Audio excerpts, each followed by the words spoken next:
ਜਦੋਂ ਰੂਹ ਦੀ ਹਜ਼ੂਰੀ ਆ ਜਾਵੇ, ਜਦੋਂ ਰੂਹ ਦੀ ਹਜ਼ੂਰੀ ਆ ਜਾਵੇ, ਤੇ ਜਕੜੇ ਆਜ਼ਾਦ ਹੁੰਦੇ ਨੇ, ਤੇ ਜਕੜੇ ਆਜ਼ਾਦ ਹੁੰਦੇ ਨੇ, ਤੇ ਜਕੜੇ ਆਜ਼ਾਦ ਹੁੰਦੇ ਨੇ, ਤੇ ਜਕੜੇ ਆਜ਼ਾद ਹੁੰਦੇ ਨੇ।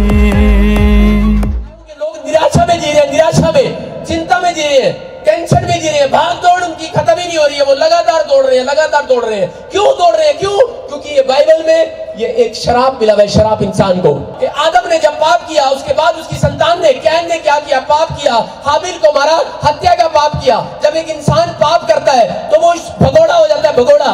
वो अपनी जिंदगी के अंदर वो क्या करता है? भागता ही रहता है, भागता ही रहता है। कैन ने जब पाप किया, जब हम उत्पत्ति का चैप्टर पढ़ते 4 के 12 को, तो उसमें लिखा, परमेश्वर ने क्रोध किया और कहा, कैन तूने जो अपने भाई की हत्या की, खून बहाया, इंसान को मैंने बड़े प्यार के साथ बनाया था, कहता तूने इंसान का खून कर दिया। कहता मैंने अपने बेटों की तरह इनको रखना था। कहता मैं इनसे इतना प्यार करता हूँ, इतना, मैं इतनी भी टेंशन नहीं आने देता इनको, इतनी भी बोझ नहीं आने देता इनके सिर के ऊपर। कहता इतना गुस्सा आया परमेश्वर को कि मैंने आदम की गलती माफ किया, उसको, उसने मेरे से माफी भी नहीं मांगा, तो भी मैंने उसको अंगरखे के चमड़े के कपड़े पहना दिए। कहता है लेकिन आज इंसान मेरे से माफी भी नहीं मांगता, तब भी मैं उनके घर में ट्रैक्टर, गाड़ियां, बच्चे फिर भी देता रहता हूँ, मेरे से गलती भी नहीं मानता। हर इंसान पाप कर रहा है लेकिन गलती भी नहीं मानता है। लेकिन परमेश्वर कहता फिर भी मेरा दिल कितना अच्छा है, मैं उनके खेत में भी धूप निकाल रहा हूँ। कहता एक पापी और एक नाग पाप करने वाले, दोनों के खेत में सूर्योदय होता है कि नहीं? बाइबल बोलती है, कहते दोनों के खेत में आशीष आती है। लेकिन परमेश्वर कह रहा मेरा दिल अच्छा है, कह रहा मैं रोज दया करते रहता हूँ, मेरे अनुग्रह को व्यर्थ ना जाने दो, मेरी दया को व्यर्थ ना समझो। लेकिन हाँ, अकेला पदासली उस दिन पता लगेगा उन लोगों को जब वो लोग देखेंगे मेरी पत्नी नरक में और मेरा पति स्वर्ग में है। परमेश्वर कैन को कहा, कहता है कि तूने जो अपने भाई का खून किया और कह रहा हत्या का पाप, कह रहा कि ये सुन, कहता इसके कारण धरती ने मुंह खोल लिया है। क्या खोल लिया? मुंह। कहता धरती ने मुंह खोल लिया। कहता है अब धरती मेरे से खून मांग रही है, खून। कहती प्यासी है धरती। कह रहा लेकिन अब मेरे गुस्से को सुन तू।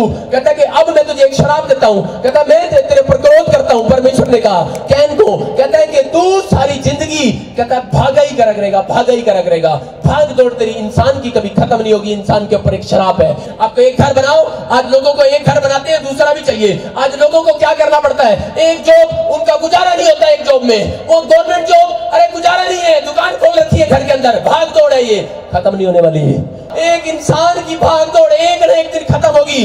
जब वो मौत के मुंह में पड़ता है, जब वो बुजुर्ग हो जाता है, जब हॉस्पिटल में पड़ता है, उसको पता लगता है कि मेरी भाग दौड़ खत्म होने वाली है। शारीरिक भाग दौड़ आप करते हैं वो अच्छी बात है, आप करें शरीर की भाग दौड़, आपको जिस काम के लिए परमेश्वर ने रखा है। लेकिन मैं बता रहा हूं कि आज जितने वचन को सुनकर जाएंगे, आज उनकी भाग दौड़ खत्म हो जाएगी यीशु मसीह के सामर्थ्य नाम में। अब परमेश्वर की नजर में भगोड़े नहीं हो। आदम भगोड़ा था और वो छिप गया।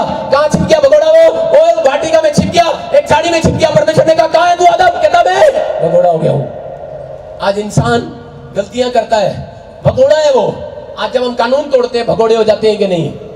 गवर्नमेंट का कानून तोड़ते हैं तो भगोड़े हो जाते हैं, बैंक का कानून तोड़ते हैं तो भगोड़े हो जाते हैं, बैंक भगोड़ा घोषित कर देता है। मैं कह रहा हूं कि आपका भागने का सफर, अगर भागते रहना तो भागते रहो। लेकिन अगर आज जितने यीशु मसीह पर विश्वास करेंगे, आज उनकी भाग दौड़ खत्म होने के लिए जा रही है यीशु मसीह के सामर्थ्य नाम में। धरती पर इसलिए उसको आना जरूरी हुआ। कई लोगों को पता ही नहीं है, क्वेश्चन करते रहते हैं, अरे यीशु मसीह भगवान था तो वहीं से कह देता फू, साहब के पाप क्षमा लो, फू कर देता। लेकिन वो कह रहा है कि वो धरती पर आना जरूरी था। हालेलुया। इसलिए जरूरी था क्योंकि खून कहां गिरा? धरती पे। अंडे पे नहीं गिरा, कद्दू पे नहीं गिरा, बैंगन पे नहीं गिरा, कहां गया? धरती पे। इसलिए आया वो धरती पे। वो धरती पर रहने के लिए नहीं आया था। वो स्वर्ग में विराजमान परमेश्वर है। वो नीचे इसलिए आया कि उसने अपने आप को प्रकट किया और वो अपने लोगों को कह रहा है मेरी आवाज से, वो कह रहा है मेरा बेटा है, मेरी बेटी सुन, अपने दिल के दरवाजे को खोल। कहता है मैं तेरे भीतर प्रवेश करूंगा, मैं तेरे घर में, तेरे बिजनेस में आज मैं तेरी भाग दौड़ खत्म करके जाऊंगा। हालेलुया। आत्मिक भाग दौड़ करना है। जब एक बूढ़ा व्यक्ति खाट पर पड़ा होता है, उसको पता है कि मैंने कितनी भाग दौड़ किया, इतना पैसा कमाया, मैंने इतनी जमीन इकट्ठी करी, मैंने बच्चों की शादियां की, लेकिन बाद में मुझे दुत्कार रहे हैं, मुझे लात मार रहे हैं और मुझे अब मरने वाला, मुझे पानी भी नहीं पूछ रहा है। अब वो कह रहा है मैं कहां जाऊंगा? अरे कोई है, आवाज लगा रहा है वो इंसान, खाट पर पड़ा हुआ इंसान, वो हॉस्पिटल में पड़ा हुआ इंसान आवाज लगा रहा है, कहता है कि अब मेरी वो भाग दौड़, ऊपर की भाग दौड़ शुरू होने वाली है, अब मेरी मौत की भाग दौड़ शुरू होने वाली है, नर्क और स्वर्ग की भाग दौड़ शुरू होने वाली है। जितने यीशु मसीह नासरी के नाम को जान चुके हैं, उनकी भाग दौड़ खत्म हो चुकी है यीशु मसीह के नाम पे। कहता धर्मी ऐसे नहीं बना जाता। लोग बोलते हैं कि हाँ मेरी भाग दौड़ खत्म होगी, मैंने यीशु पे विश्वास कर लिया, ताड़ियां बजाने से, ये ऐसे कहने से नहीं बनता। कह रहा कि आप अगर धर्मी है, कह रहे दो काम आपको करने हैं, प्रार्थना करना और बाइबल पढ़ना। हालेलुया। हे धर्म पर चलने वालों, कह रहा हे धर्म पर चलने वालों, हे यहोवा के ढूंढने वालों, हे यहोवा को, परमेश्वर को खोजने वालों, कान लगाकर मेरी सुनो, कान लगाकर क्या लगाकर, कान कान लगाकर लगाकर मेरी सुनो। इस चट्टान में से तुम निकाले गए हो, ध्यान करो, ध्यान, उसका नाम यहोवा है, यहोवा। हालेलुया। कह रहा निराश होने की जरूरत नहीं है, कह रहा मेरी तरफ बस कान लगाओ। निराश कौन होते हैं? जो मेरी ओर कान नहीं लगाते, प्रार्थना नहीं करते, जो अपना टाइम एक्सपेंड नहीं करते, उनके पास टाइम नहीं है, क्योंकि भाग दौड़ खत्म ही नहीं हो रही। अरे एक्सपेंड कहां से करें? यहाँ परमेश्वर क्या करा है और धर्मियों, कहता है अपने आप को मसीह बोलने वालों, अपने आप को विश्वासी बोलने वालों, परमेश्वर का नाम लेने वालों, आसमान के खुदा का, रब का नाम लेने वालों, कहता है धर्मी वो है, कह रहा जो मेरी ओर कान लगाता है। हालेलुया। कह रहा जो मेरा कहना मानता है, कह रहा जो मुझसे प्रार्थना करता है, मेरे वचन को पढ़ता है, कहता वो है धर्मी। कह रहा मेरी ओर कान लगाओ और कह रहा मेरी ओर ध्यान दो, मेरी ओर। कहता है मसीह में आने के बाद भी निराश हो, टेंशन में हो, क्यों? कह रहा क्यों? कहता क्योंकि, कहता तुम मेरी ओर ध्यान नहीं कर रहे। हालेलुया। कहता मेरी बात को सुन के नहीं जा रहे, मेरे वचन को नहीं पढ़ रहे हो। कहता है कि जो वचन को पढ़ता है और प्रार्थना करता है, स्वर्ग दूत अपने आप उसका हाथ पकड़कर सही पॉइंट पर लेकर जाते हैं उसको, यीशु मसीह के नाम में। हालेलुया। कह रहा है अपनी माता सारा पर, अपने बाप अब्राहम पर, जिसके वंशज हो तुम, कहता उनकी ओर ध्यान करो। वो अकेले थे, अकेले क्या थे? वो अकेले थे। यहाँ क्या करते हैं लोग? प्रार्थनाएं कराने आते हैं, बाइबल पढ़ते हैं और प्रार्थना करते हैं और बाद में रोते रहते हैं, बोलते हैं प्रभु हम तो इतने साल से प्रार्थना कर रहे हैं, लेकिन ये मेरी लड़की को छोड़ दिया, मेरी लड़की अकेली रह गई, मेरे माँ बाप ने मुझे निकाल दिया, मेरा बिजनेस डाउन हो गया, मैं अकेला रह गया, मैं पढ़ाई में अच्छा नहीं हूँ, मैं दिखने में सुंदर नहीं हूँ, मेरा कोई काम नहीं बन रहा, मैं अकेला रह गया हूँ। परमेश्वर का आत्मा बोलता है, कह रहा ध्यान से सुनना, कहता है अब्राहम जब अकेला था, उसकी पत्नी जब अकेली थी, कहता है कि उस तभी से मैं उनको जानता हूँ। हालेलुया। हालेलुया। जब आप अकेलेपन में जाएंगे, मैं आपको बता रहा हूं कि परमेश्वर उस दिन से आपको जानना स्टार्ट करेगा। हालेलुया। आत्मिक लोग अकेलापन अपना टाइम परमेश्वर को देते हैं। हालेलुया। प्रेयर में जाते हैं। यहाँ अब्राहम अकेले में था, अकेले में, और सोच रहा था कि मैंने इतना बीज बोता हूँ, मैं इतना सेवा कर रहा हूँ इतने साल से, परमेश्वर तूने मुझे कहा निकल इधर से, चला जा इधर जा, अपनी पत्नी को उठा इधर चला जा। मैं चलता आया, मेरी भाग दौड़ खत्म नहीं हुई, लेकिन परमेश्वर मैंने अकेलेपन में तेरे साथ टाइम बिताना सीख लिया है। हालेलुया।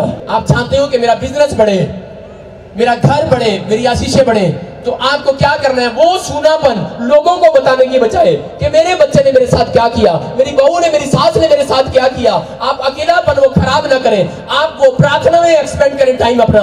जितने अकेलेपन में जाते हैं, मैं बता रहा हूं आपको एक बात कि अकेलेपन में परमेश्वर मिलता है। हालेलुया। हालेलुया। अब्राहम ने अकेलेपन में पाया।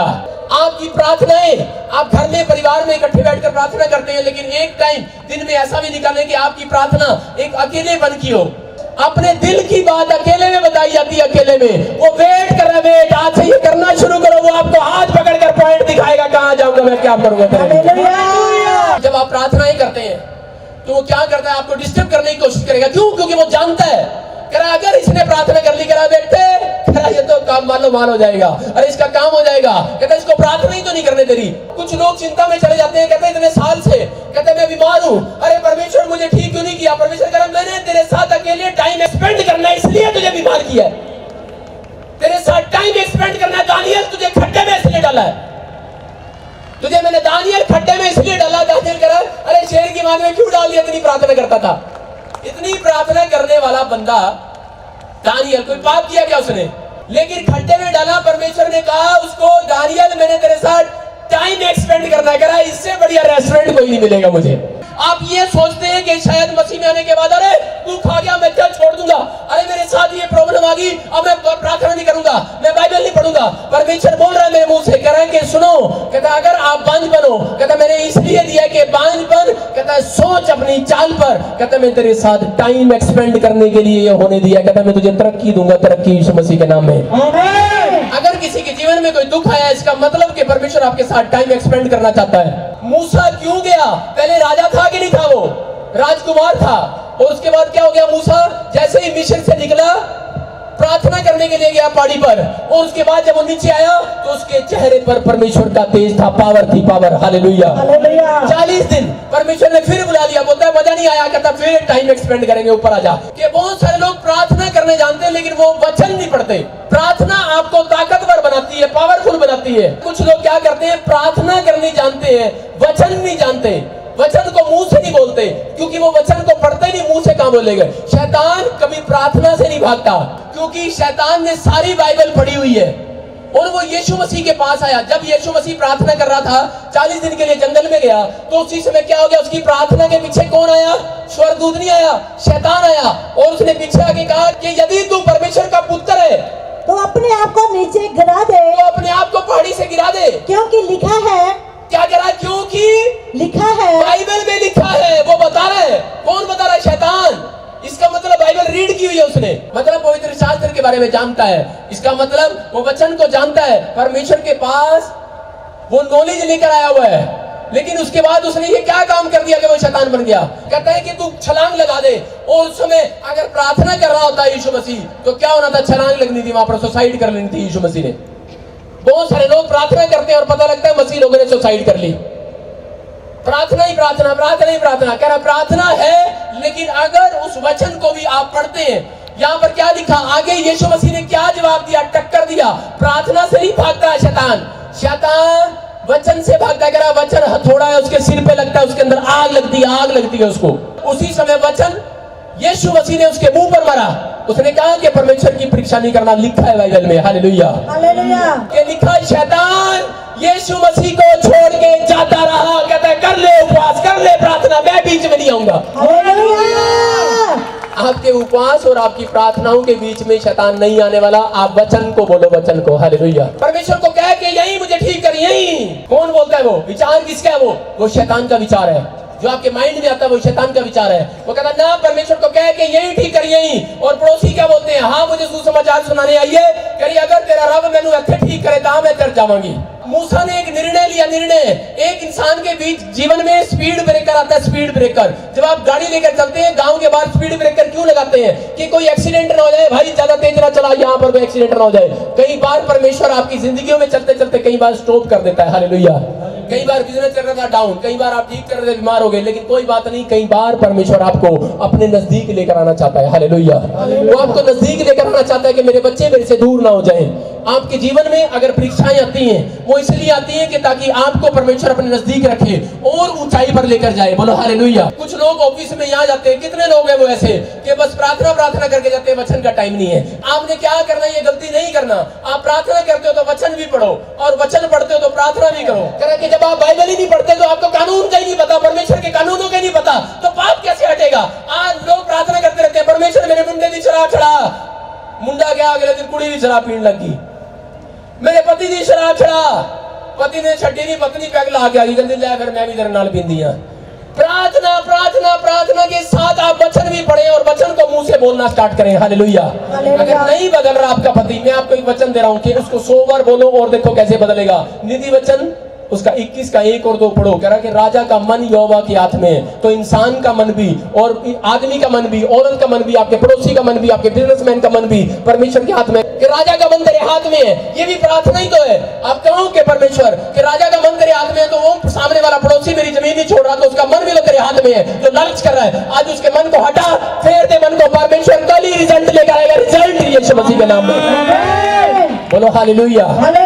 यही है प्लान। यहाँ देखो मूसा अकेला था, उसके माँ बाप ने छोड़ दिया, पानी में बहा दिया, और कहाँ गया, राजमहल में। राजमहल में वो जाने के बाद पाप भी कर सकता था, अकेला था वो। आजकल लोग जब अकेले होते हैं जो ज्यादा पाप करते हैं, प्रार्थना ही कम करते हैं। मूसा ने क्या किया, भजन संहिता में लिखा 119 के 57 में, मैंने निश्चय कर लिया है। क्या कर लिया, करे निर्णय कर लिया, निर्णय। क्यों, अरे पहले क्यों नहीं किया तूने निर्णय, पहले तू राजमहल में रहता था, पहले क्यों नहीं किया, अरे आपने पहले क्यों निर्णय नहीं लिया था, आज तक क्यों नहीं लिया, अब क्यों लिया है। अभी हम बीमार हुए थे, अभी हमारे पर कर्जा हुआ था, अभी हम टेंशन में आए थे, हमें किसी ने बताया यीशु मसीह के पास चलते हैं, वो तुम्हारा छुटकारा कर सकता है। तो आज अगर छुटकारा कर सकता है तो निर्णय लेना, निर्णय। आप एक निर्णय ले। मूसा ने क्या किया, मूसा ने तौबा किया। मूसा ने कहा कि मैं निर्णय लेता हूं परमेश्वर कि मैं रोज सुबह शाम प्रार्थना में आया करूंगा, मैं रोज तेरे वचनों को पढ़ा करूंगा, मैं रोज परमेश्वर निर्णय लेता हूं कि अब से मैं पाप नहीं करूंगा। अगर आप ये निर्णय ले रहे हैं तो परमेश्वर ने निर्णय ले लिया है, कहता मैं इन्हीं में से ही किसी बच्चे को कहता है कि बड़ा कर जाऊंगा यीशु मसीह के सामर्थी नाम में। मूसा कह रहा है मैंने अपने चाल चलन को सोच लिया। कहता उसने सोचा, कहता मेरे बाप परमेश्वर ने मुझे कितने बड़े स्थान पर रखा, मुझे सोने के महल में और मुझे सोने की थाली में खाना खाता था मूसा। आज बच्चे ये सोचते ही नहीं है कि मेरे माँ बाप कितने ही भाग दौड़ कर रहे हैं। बच्चे सोचते नहीं है कि मेरे माँ बाप ने कितना मेहनत से पैसा कमाया। अरे मेरे माँ बाप क्या कर रहे हैं और मैं इंग्लैंड में गया हूँ, मैं अमेरिका में गया हूँ, मैं कहाँ गया हूँ, ऑस्ट्रेलिया में गया, मैं शराब पी रहा हूँ और मैं झूठ बोलकर यहाँ से पैसे लेके जा रहा हूँ, अपने माँ बाप से मंगा रहा हूँ। लेकिन चाल चरण पर सोचा मूसा ने, उसको अकल आई उस दिन। क्यों? क्योंकि उसके जीवन में एक स्पीड ब्रेकर आ गया था, ठोकर लग गई थी। और उसने क्या कहा? उसने कहा परमेश्वर कहता कि मेरे माँ बाप कहाँ भेड़ बकरियां चगा रहे और तूने मेरे पर इतनी बड़ी दया की। अरे आज भी उन बच्चों के माँ बाप यहाँ काम कर रहे हैं और बच्चे बाहर विदेशों में बैठे हैं। लेकिन परमेश्वर का आत्मा क्या कर रहा है? परमेश्वर का आत्मा बताना चाहता है उन लोगों को, उन सुनने वालों को भी बताना चाहता है, कह रहा है कि अपने चाल चरण पर सोचो। कह रहा है कि मैंने तुम्हारा चाल चरण क्या स्टैंडर्ड नहीं दिया, क्या तुम्हारी लाइफ में मिरेकल नहीं किए, क्या जनाब महान परमेश्वर उसने आपकी हर एक जरूरत को पूरा नहीं किया। लेकिन हम क्या कर रहे हैं? अकेलापन मिलता है, टाइम एक्सपेंड नहीं करते, पाप में जीवन गुजारते हैं। परमेश्वर का आत्मा कह रहा है चाल चरण पर सोच। मूसा ने उस दिन निर्णय लिया, कहा परमेश्वर मैं अब से मैं अपनी चाल चरण पर सोचूंगा। लेकिन कैसे सोचता है आदमी? जब प्रार्थना करता है उसमें सोचता है, जब वो फास्टिंग में जाता है तब वो सोचता है कि मैंने दिन भर परमेश्वर कोई पाप किया है, मुझे माफ कर। अगर ये दो बातें आप प्रार्थना में बोलते हैं, मैं कह रहा हूं आपके बच्चे क्या, आपकी 7 पीढ़ियों की संतान भी कभी बर्बाद नहीं होगी, कभी बिगड़ेगी नहीं, कभी शराब नहीं पिएगी। कहता फिर देख मूसा ने क्या कहा, कहता फिर इसमें क्या लिखा, तीसरी बात क्या निकाली मुंह से? कह रहा है परमेश्वर मैं फुर्ती करूंगा। फुर्ती मतलब अगर माँ बाप कहे उस काम को मानोगे, फुर्ती करो, टीचर कहे उसको करो, पास्टर बोले करो, इसमें कोई भलाई है आपकी। यूसुफ पोतीफर के साथ रहता था, उसके महल में रहता था, लेकिन उसने कहा कि मैं अपनी जवानी को खराब नहीं होने दूंगा। अगर एक विश्वासी ये बात परमेश्वर को कहे कि मैं अपनी चाल चलन पर सोचता रहूंगा, अपनी जवानी को कभी पाप में खराब गंदगी में नहीं जाने दूंगा, मैं कह रहा हूं कि वही जवान मैं कह रहा हूं कि तरक्की करेगा आज से यीशु मसीह के नाम से, आशीषित होगा यीशु मसीह के नाम से। 3 बातें बोली मूसा ने, कहा मैंने निर्णय ले लिया आज से। अगर विश्वासी कहे कि परमेश्वर मैं आज से निर्णय लेता हूं, मैं आज से पाप नहीं करूंगा, मैं झूठ नहीं बोलूंगा, मैं गाली नहीं दूंगा, मैं शराब नहीं पीऊंगा, मैं नशा नहीं करूंगा। मैं आपको बताना चाहता हूं कि परमेश्वर का आत्मा बोल रहा है, कहता है कि जब प्रार्थना करते हो अगर वचन के हथियार उठा लो। ये 3 बातें याद रखना। अगर आपका प्रोजेक्ट पास नहीं हुआ, प्रोजेक्ट पास होने लगेगा। आपके बच्चे पास नहीं हो रहे, पास होने लगेंगे। आपको कोई वीजा नहीं मिल रहा, मिलने लगेगा। बीमारियां जाने लगेंगी, आप आजादी में घूमेंगे, आजादी में, आप गुलामी में नहीं घूमेंगे, क्योंकि परमेश्वर के सामने लिए हुए डिसीजन कभी भी फ्लॉप नहीं होते। हालेलुया। बहुत सारे लोग मेरे पास आते हैं, बोलते हैं कि पास्टर जी कोई उपाय बताओ, उपाय मैं पाप ना करूं। लेकिन यहाँ पर मूसा प्रार्थना नहीं कर रहा, मूसा उपाय बता रहा है। उपाय कह रहा है जवान अपनी चाल चलन को, अपने उठने को, अपने बैठने को कैसे शुद्ध रखे। Hallelujah, hallelujah. कह रहा है तेरे वचन के अनुसार सावधान रहने से। कहता है उपाय ये है, कह रहे हैं कि इस बात को समझो, कह रहा वचन को अपने अंदर बसा लो। बोलता है हरे भविष्यता बनने से पहले उसको बोलता है पहले खा, पचा, फिर जा। कह रहा है पहले उसको खा। भैंस क्या करती है? पहले खाना खाती है, फिर पचाती है नीचे बैठ के, फिर जुगाली करती है, फिर मनन करती है, कहते हैं मेरे मालिक ने कितना अच्छा मुझे खाना खिलाया।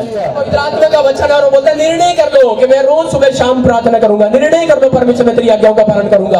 और फिर कहूं कि मैं अपनी चाल चरण पर सोचूंगा, फास्टिंग किया करूंगा। फिर कहूं कि मैं फुर्ती करूंगा, तेरा वचन अगर तेरी आवाज कोई सुनूं किसी के मुंह से, कहता उस आज्ञा को मानूंगा और परमेश्वर फिर फुर्ती करेगा। लिखा कर आधी रात को तू मेरा उठ उठ कर धन्यवाद करेगा। अगर ये 3 बातें तूने मान ली, आधी रात को उठ उठ कर धन्यवाद करेगा ये चर्च, आधी रात को उठ उठ कर धन्यवाद करोगे आप लोग। आज से बढ़ने के लिए जा रहे हैं यीशु मसीह के सामर्थी नाम में। आज से आपकी तरक्की होने के लिए जा रही है। प्रोफेटिक वर्ड छोड़ रहा हूं, आप चंगे हो रहे हैं। अभी आपने प्रचार सुना। आज का हमारा टॉपिक था कि इंसान क्यों भाग रहा है। मतलब कि आज इंसान जब पाप करता है तो वो भगोड़ा हो जाता है। जैसे आदम ने पाप किया तो वो छिप गया। आज इंसान क्या करता है? जब पाप करता है वो अपने आप से क्या परमेश्वर से छिपता है। और उसी समय जब उसके औलाद ने कैन ने पाप किया तो उस समय क्या हो गया कि वो छिप गया, मतलब कि भगोड़ा हो गया। आज जब इंसान पाप करता है तो वो भागता रहता है, अपनी जिंदगी में भागता रहता है। अगर आपकी भागदौड़ आज तक खत्म नहीं हुई, मैं तरीका बता रहा हूँ आपको। इस प्रचार में आपने सुना कि जैसे ही हम पश्चाताप करते हैं, परमेश्वर के सामने यीशु मसीह के नाम से प्रार्थनाएं करते हैं तो उसी समय आपकी भागदौड़ खत्म हो जाएगी। मैं कह रहा हूं लेकिन मूसा ने क्या सिखाया, कह रहा है कि उसने निश्चय कर लिया, कहता है कि आज के बाद मैं निश्चय करता हूं, आप भी ये निश्चय करो कि मैं बाइबल पढ़ूंगा, प्रार्थना करूंगा और आज से मैं उपवास किया करूंगा, परमेश्वर का भय मानूंगा। मतलब कि जब आप उपवास करते हैं, प्रार्थना करते हैं तो आप अपनी चाल चलन पर सोचते हैं। उसी समय जब आप ऐसा फैसला लेंगे तो परमेश्वर आपके लिए फुर्ती करेगा। आगे लिखा भजन संहिता 119 के 57 में, 58 में, 59 में, 60 में लिखा, कहता है मैं फुर्ती करूंगा, मूसा बोलता है। तो आप जब परमेश्वर की आज्ञा पालन करने के लिए फुर्ती करेंगे तो ये मेरा विश्वास है कि परमेश्वर आपको स्वर्ग से नए साल में नई आशीषें देने के लिए फुर्ती करेगा। तो मेरे कहने का मकसद ये है कि वो लोग जो पाप से दूर रहते हैं, प्रार्थनाएं करते हैं, पश्चाताप करते हैं, परमेश्वर उनकी भागदौड़ को खत्म करता है। आप बिजनेसमैन बनना चाहते हैं लेकिन बन नहीं पा रहे, आपकी भागदौड़ खत्म हो जाएगी। जितने मुझे लाइव देख रहे हैं, परमेश्वर का आत्मा मुझे बोल रहा है, जितने मुझे टीवी पर देख रहे हैं, उनकी भागदौड़ आज खत्म होने के लिए जा रही है। जो कर्जे में है, जो कोई मकान बनाना चाहते हैं, जो कोई नौकरी चाहते हैं, आज उनकी भागदौड़ खत्म होने के लिए जा रही है। परमेश्वर के आत्मा ने मुझे दिखाया, अभी प्रचार करते हुए मैं देख रहा था कि कोई सीमा है और बच्चा चाहती है और कोई सोनिया है, बाहर जाना चाहते हैं, शादी करना चाहते हैं। परमेश्वर का आत्मा बोल रहा है कि ये प्लान आपका सक्सेसफुल होगा। कोई भूपेंद्र है, परमेश्वर का आत्मा बोल रहा है कोई आने वाले समय में ऑफिसर लाइन में ब्लेसिंग मिलने के लिए जा रही है। कोई अमित है, जॉब चाहता है, परमेश्वर के आत्मा मुझे बोल रहा है कि उनको ब्लेसिंग मिलने के लिए जा रही है। मैं आपको बताना चाहता हूं कि जितने लोगों ने मतलब ये फैसला लिया, उनको परमेश्वर ऊंचे पद पर लेकर गया, कि जिन्होंने कहा कि हम 3 निर्णय लेंगे, मेरे परमेश्वर का अनुग्रह आपके ऊपर होने के लिए जा रहा है। जैसे कि जब क्या हो गया कि इजरायली 7 साल से जब गुलामी में थे मिदानियों की, तो उन्होंने क्या किया, उन्होंने दुहाई दिया, उन्होंने निर्णय लिया। वो 7 साल क्यों गुलामी में रहे? वो इसलिए रहे क्योंकि वो पाप करते रहे, वो कठोर रहे। मतलब उन्होंने परमेश्वर के सामने कभी निर्णय नहीं लिया कि आज के बाद हम पाप नहीं करेंगे। लेकिन जब उन्होंने निर्णय लिया तब परमेश्वर ने वहां लिखा, न्यायों की पुस्तक में 6 अध्याय में वहां लिखा, नबी आया और नबी ने बताया कि गिदोन आएगा इजरायलियों को छुड़ाने के लिए। और उसी समय जब परमेश्वर ने गिदोन को इस्तेमाल किया तो कि मैं तुझे छुड़ाऊंगा, तो गिदोन ने क्या किया, भेंट चढ़ाई। गिदोन ने उसी समय भेंट चढ़ाई खुश होकर, और उसने कहा परमेश्वर जब तक तू यहां से मत जाना जब तक मैं अपनी भेंट ना लेकर आऊं। तो पर लिखा वहां परमेश्वर जब तक ठहरा रहा जब तक गिदोन भेंट नहीं लेकर आया। मैं आपको बताना चाहता हूं कि यही ब्लेसिंग है क्रिसमस के मौके पर और शोभा यात्रा पर। जब आप भेंट लेकर आएंगे तो मैं कह रहा हूं कि आपकी आशीषें ठहरी रहेंगी, आपकी बरकतें ठहरी रहेंगी, आपका धन ठहरा रहेगा, आपको ठहरने वाला धन देगा परमेश्वर, आपके लिए हर एक बरकतें खोलेगा। अगर आप चाहते हैं कि परमेश्वर से आशीष पाएं तो मैं आप सबके लिए प्रार्थना करता हूं जिन्होंने बीज बोए और जो बोना चाहते हैं क्रिसमस के लिए, जो शोभा यात्रा के लिए। हम जलंधर ताजपुर से 15 दिसंबर को 10 बजे शुरू करेंगे शोभा यात्रा। जो शामिल होंगे और जो बीज बोना चाहते हैं परमेश्वर उनको बहुत आशीष देगा। तो आइए मैं खासकर प्रार्थना करता हूं, आप आंख बंद करें। परमेश्वर आप सबको आशीष दे। पवित्र आत्मा में प्रार्थना करता हूं इसी समय जो भी कोई सर्वाइकल का मरीज है, कोई टीवी है, किसी को शुगर है, किसी के टांग में कमर में दर्द है, जो भी कोई प्रॉब्लम है इसी समय, कैंसर है, शुगर है, पैरालाइज का पेशेंट है, फेफड़ों में पानी है, इसी समय मैं यीशु मसीह के सामर्थी नाम से हर एक डिप्रेशन की गंदी आत्मा को, हर एक बीमारी को डांटता हूं यीशु के नाम से। और इसी समय पवित्र आत्मा जी प्रार्थना करता हूं इसी समय परमेश्वर इन लोगों को छू और आशीषित कर। पिता यीशु मसीह आपने मेरी प्रार्थना को सुना और चंगा किया। पवित्र आत्मा में प्रार्थना करता हूं जैसे तूने गिदोन को ऊंचाई पर लेकर गया परमेश्वर, जो लोग बीज बो रहे हैं परमेश्वर और जिन्होंने बोया है परमेश्वर, पवित्र आत्मा जी उन लोगों के बच्चों के मस्तक को ऊंचा कर। और सच में परमेश्वर मैं विश्वास करता हूं आप उन्हें छूने के लिए जा रहे हैं और आशीष दे रहे हैं यीशु मसीह के नाम में, आमीन। मैं आपको बताना चाहता हूं कि अभी जब मैंने प्रार्थना किया तो परमेश्वर के आत्मा ने मुझे कहा जितने परमेश्वर के इकलौते पुत्र के जन्मदिन पर शामिल होंगे परमेश्वर उनकी शोभा बढ़ाएगा, क्योंकि आप शोभा यात्रा में शामिल होंगे। ये बहन बता रही है कि जो 17 साल से तंबाकू का नशा करते थे, जिसे छोड़ नहीं पाते थे, और प्रॉफिट जी इसने यूट्यूब पर प्रेयर को सुना और वचन को सुना और आपने बोला था कि जो नशा करते हैं और रिसीव कीजिए, वो नशा छोड़ने जा रहे हैं। इसने रिसीव किया और जब नशा दोबारा करके देखा तो वो नशा नहीं कर पाए हैं और परमेश्वर का धन्यवाद करते हैं, गवाही के साथ इस जगह पर खड़े हुए हैं। Hallelujah, hallelujah. इसका मतलब कोई औरत और आदमी कोई नशा नहीं करता, इसका मतलब कोई शैतान है और वो हमें मजबूर करता था। Hallelujah, hallelujah. समझ रहे मेरी बात? आप बोलते रहते हैं चल छड़ शराब पीनी, पति ਨੂੰ ਕੁੱਟਦੇ ਰਹਿੰਦੇ ਨੇ, ਨਿਆਣਿਆਂ ਨੂੰ ਕੁੱਟਦੇ ਰਹਿੰਦੇ ਨੇ। ਕੁੱਟਣ ਦੀ ਲੋੜ ਨਹੀਂ ਹੈ, ਪ੍ਰੇਅਰ ਕਰਨ ਦੀ ਲੋੜ ਆ। Hallelujah, hallelujah. ਮੈਂ ਸਵੇਰੇ ਰੋਜ਼ ਪਾਸਟਰ ਜੀ ਦਾ ਪ੍ਰੋਗਰਾਮ ਲਗਾਉਂਦੀ ਹਾਂ YouTube ਤੇ, ਸੰਡੇ ਦਾ ਔਰ ਬੁੱਧਵਾਰ ਦਾ।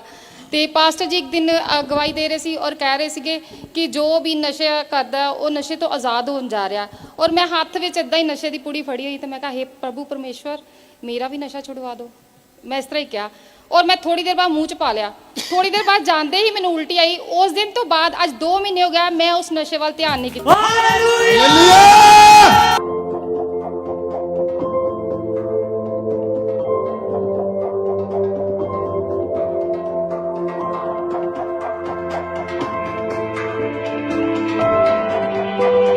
हमारी मिनिस्ट्री की वीडियोस को पहले देखने के लिए सब्सक्राइब वाला रेड बटन दबाएं और लाइक करें और ज़्यादा से ज़्यादा शेयर करें।